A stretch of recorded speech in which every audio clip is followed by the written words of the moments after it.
What if his silence hurts you more than his words ever could? The very thing that makes you feel unseen is the same thing that reveals how deeply he sees you. When you mistake his quietness for indifference, you miss the clearest sign his unconscious is already tied to yours. You've felt it. That moment when he looks at you when he thinks you're not watching. His voice shifts just slightly, only with you. His attention lingers without explanation, without invitation. And you're left wondering, does he care? Or is he just being polite? You've been here before, waiting for confirmation that never comes in the form you expect, longing for words that would make everything clear. But what if you've been reading the wrong language entirely? What if the silence isn't empty, but full of something he can't yet name? Here's what's really happening inside the psychological landscape Jung called the psyche. His conscious mind says, "not ready," while his soul already leans toward you. And your inner wounds, those ancient fears of abandonment, that desperate need to be chosen, they reappear like shadows in the space between his words. Carl Jung taught us that the meeting of two personalities is like the contact of two chemical substances. If there is any reaction, both are transformed. But transformation begins in the unconscious, long before it reaches the conscious mind. His unconscious is already reorganizing itself around your presence, while his conscious mind clings to familiar patterns of protection. Watch for these signs. His unconscious is already choosing you. He notices details about you that no one else does. The way you take your coffee, how you fidget when you're nervous, what makes you laugh when you think no one's watching. He remembers conversations from weeks ago that you barely recall. He notices when you're tired before you realize it yourself. This isn't casual observation, it's unconscious attunement. When someone's psyche begins to track another person's patterns, rhythms, and emotional states, it's because that person has become psychologically significant. He becomes clumsy or awkward around you, dropping things, stumbling over words, losing his usual composure. This isn't coincidence. It's his nervous system responding to something deeper than attraction. His autonomic responses change in your presence. He might speak faster, laugh differently, or find himself tongue-tied when normally he's articulate. Jung called this the autonomous complex, when an emotionally charged content takes over consciousness temporarily. He quietly ensures your safety and comfort without being asked. Walking on the street side, checking if you got home safely, remembering you mentioned feeling cold and adjusting the temperature without explanation, bringing you water during long conversations, standing protectively behind you in crowds. These aren't grand gestures designed to impress. They're unconscious adjustments his psyche makes when someone matters to his deeper self. His future planning subtly includes you. He mentions events months away and assumes you'll be there. He talks about places he wants to travel and unconsciously uses we language. He avoids making commitments that would eliminate the possibility of your presence. His unconscious is already weaving you into the fabric of his imagined future. But here's the part that will sting, that will make you pause this video and stare at nothing for a moment. Your pain doesn't come from his silence alone. It comes from how that silence mirrors your old wound of being unseen. Jung knew this. He said, "The shoe that fits one person pinches another. There is no recipe for living that suits all cases." Your reaction to his silence reveals more about your Carl Jung shadow than it does about his feelings. You call it waiting, but maybe it's the way you disappear into hope, abandoning yourself in the process. You call it empathy, understanding his need for space, but maybe it's the way you've learned to shrink so others can feel bigger.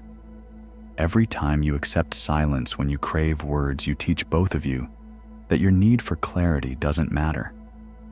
This is your unconscious pattern playing out.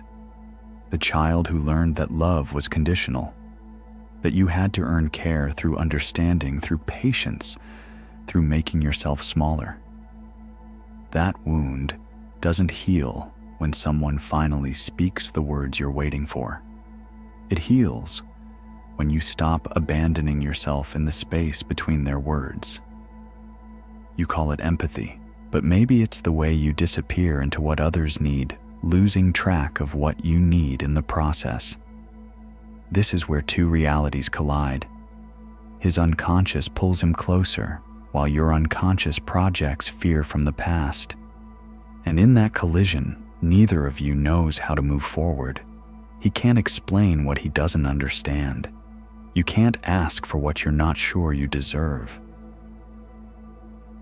Here's the truth that will either liberate you or terrify you. It isn't his silence that breaks you.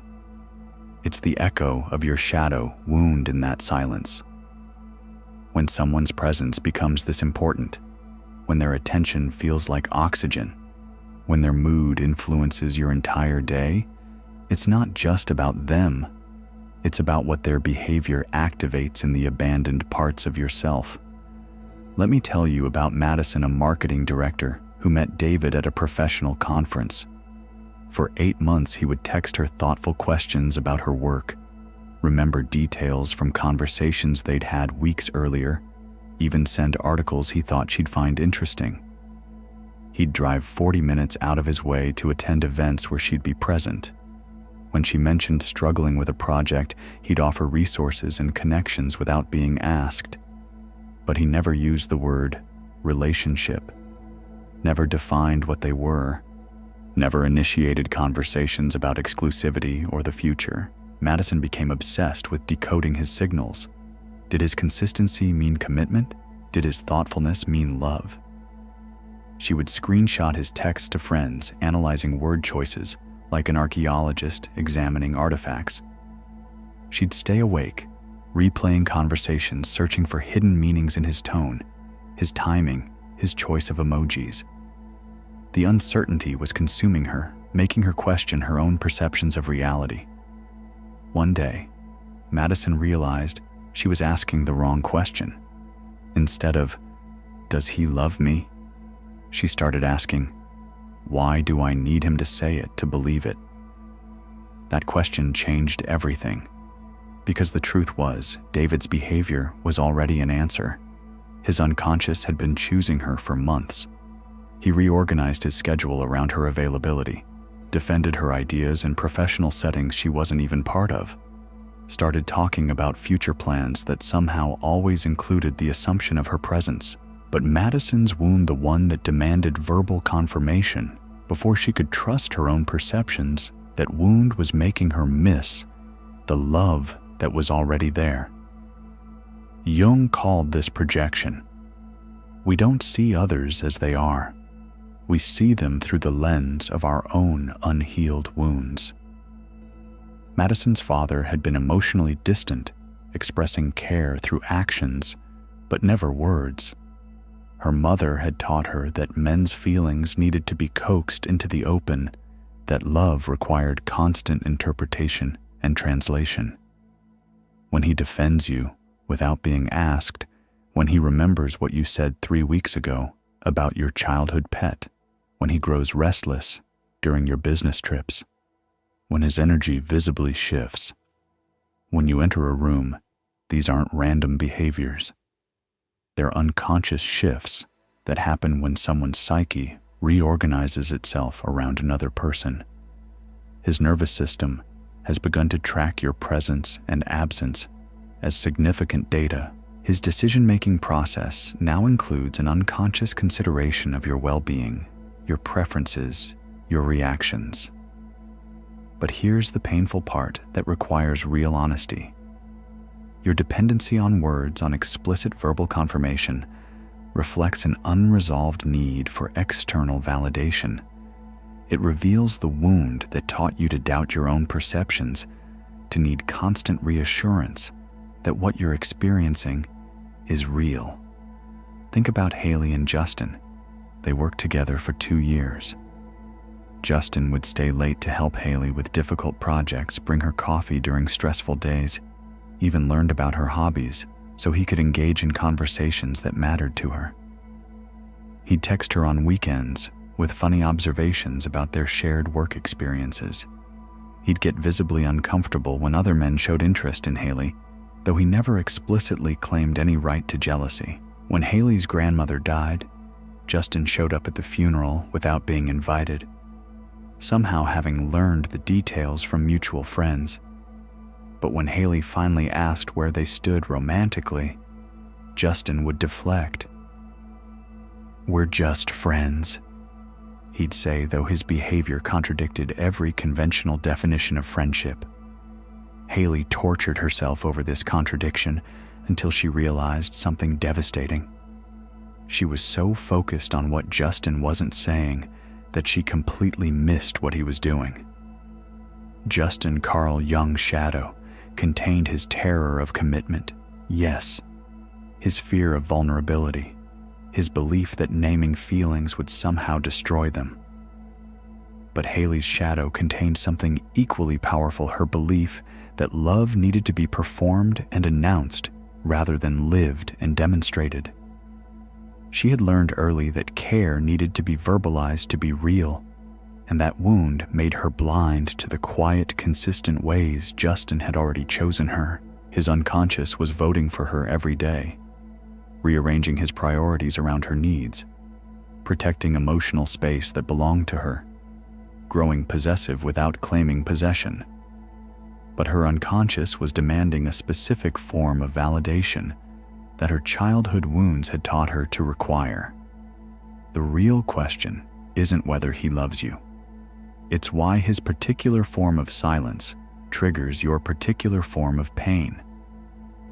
Jung said, "What is not made conscious appears in our lives as fate."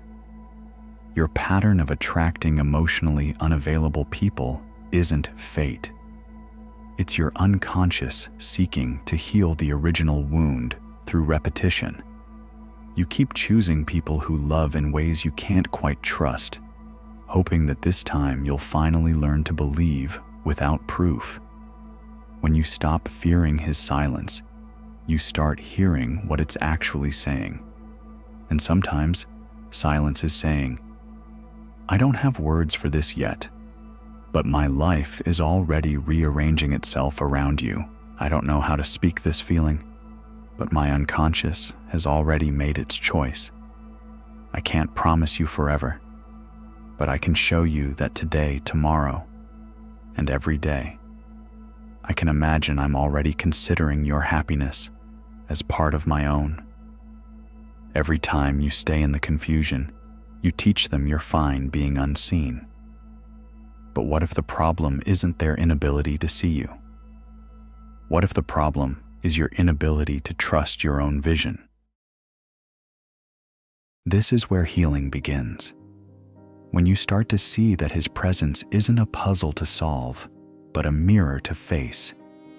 His silence stops being about him and starts being about you, about your capacity to trust without guarantees, about your ability to receive love in forms you didn't expect, about your willingness to believe your own perceptions rather than waiting for external confirmation. Marcus had been seeing Hazel for 6 months. He would spend entire weekends with her, introduce her to his friends and family, even started talking about moving to a neighborhood with better schools, though neither of them had children yet. He'd grown protective of their time together, declining invitations that didn't include her choosing restaurants based on her dietary restrictions, even bought a coffee maker for his apartment because he knew she preferred making coffee at home rather than stopping at cafes. But when Hazel asked about exclusivity, Marcus would panic. "I'm not ready for labels," he'd say. "I don't want to rush into anything." The contradiction was maddening. His actions suggested complete commitment, while his words maintained emotional distance. Hazel almost walked away until she realized something profound. Marcus was showing her his readiness in every action except his words. His unconscious had already made the choice. He was planning a future that included her, protecting space in his life that belonged to her, growing restless when they spent too much time apart, making financial decisions that considered her preferences. His Carl Jung shadow, the part that feared being trapped, that equated commitment with loss of freedom, was fighting a battle his soul had already won. Hazel's turning point came when she stopped trying to force his consciousness to catch up with his unconscious. She began to see that love isn't a destination you arrive at through conversation. It's a landscape you grow into together. Some people feel their way into love before they think their way into it. Some hearts commit before minds understand what they've committed to. This realization required Hazel to confront her own Carl Jung shadow, her need to control the pace and form of emotional expression, her wound that said love wasn't real until it was declared, her fear that accepting unspoken love somehow made her desperate or naive. She had to heal the part of herself that needed relationship milestones to feel secure, that required verbal processing to trust what she was experiencing. Healing means sitting with the silence instead of filling it with fear. Instead of asking, "Does he love me?" you start asking, "What does his presence reveal about his priorities?" Instead of demanding words, you start paying attention to patterns. Does he make time for you, even when his schedule is impossible? Does your well-being influence his decisions? Has his definition of home started, including wherever you are? These questions don't require his conscious participation to answer. His unconscious is already voting with his time, his attention, his nervous system's responses to your presence and absence. When someone's autonomic nervous system starts treating your safety as their own responsibility, when your emotional state begins to influence their choices, when their future planning unconsciously includes your preferences, these are signs of love that exist independent of verbal confirmation. Jung taught that individuation, becoming who we truly are, requires integrating our shadow. Your shadow isn't just your darkness, it's also your disowned capacity to trust, to receive, to believe you're worthy of quiet, consistent love rather than performed dramatic gestures. It's your ability to recognize care when it shows up as presence rather than promises. The healing happens when you realize that his silence isn't rejection, it's protection. Protection of something too tender to expose to the harsh light of premature definition. Protection of a feeling that doesn't yet have words, that might disappear if forced into language before it's ready. And your healing happens when you stop needing to force that exposure, when you learn to trust the slow, wordless process of two souls recognizing each other. You're beginning to understand that love, which begins in the unconscious, first appears as subtle effort, small adjustments, quiet care, silent protection. Not because it's less real, but because it's growing in the place where words haven't yet been born.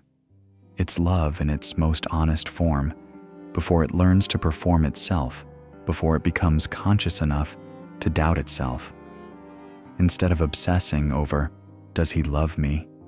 you're learning to ask, "What does his silence awaken in me?" And that question leads you home, to yourself, to your own capacity for trust, to your ability to recognize love even when it speaks in a language different from the one you were expecting, to your power to receive care without needing it constantly confirmed and reconfirmed. True love isn't performance. It's presence. It's not what someone says about their feelings.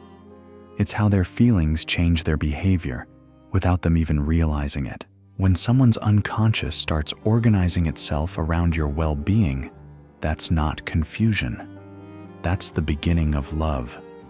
When their nervous system begins to treat your absence as information worth tracking, when their future planning unconsciously accommodates your existence, when their protective instincts extend to include you. These are signs of love that exist in the body before they reach the mind. Jung said, "The privilege of a lifetime is to become who you truly are. And sometimes becoming who you truly are means learning to receive love in the quiet moments between words. It means trusting the way someone's attention settles on you, like light finding its home. It means believing that care doesn't always announce itself with fanfare, that the most authentic love often speaks in whispers, in gestures, in the small ways someone's life bends toward yours.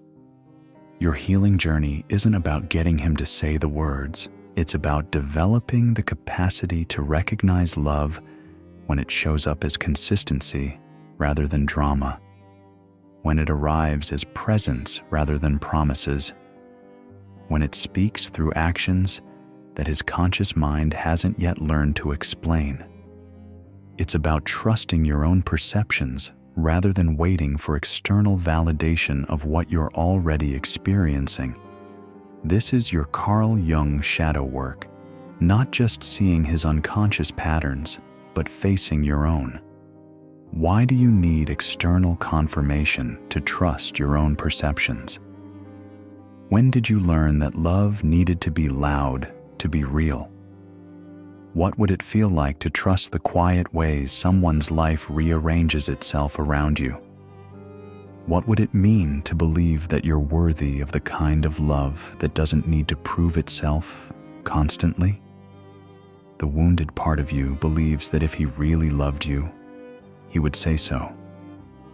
But the healed part of you understands that sometimes the deepest love is too sacred for casual conversation. Sometimes care runs so deep, it has no words. Sometimes someone loves you so completely that they're terrified of the vulnerability that comes with naming it. When you stop performing the need for clarity and start receiving the love that's already present, everything changes. You stop waiting for permission to trust your own experience. You stop needing their words to validate your worthiness. You start recognizing love in its natural habitat, in choice and presence in the 1,000 small ways.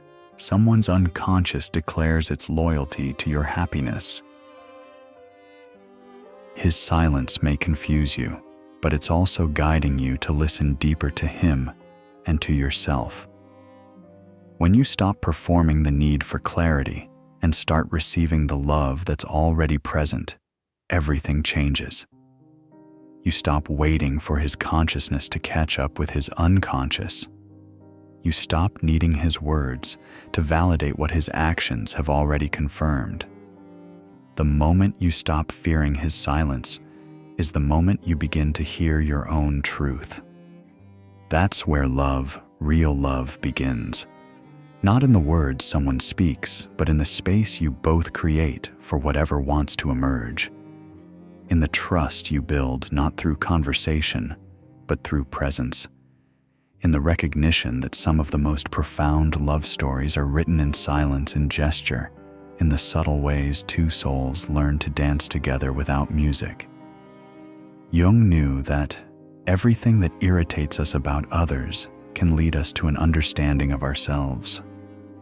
His silence isn't your enemy, it's your teacher. It's showing you where you abandon yourself, where you doubt your own perceptions, where you need external validation to trust what you're experiencing. And when you graduate from that lesson, you'll find that love was never hiding in his words. It was always living in the space between you, in the quiet ways his unconscious chose you, long before his conscious mind understood what was happening. If this resonates with something you've been unable to name, something that's been living in the silence between your own thoughts, comment the word resonance below. Sometimes, the deepest truths can only be recognized, never explained.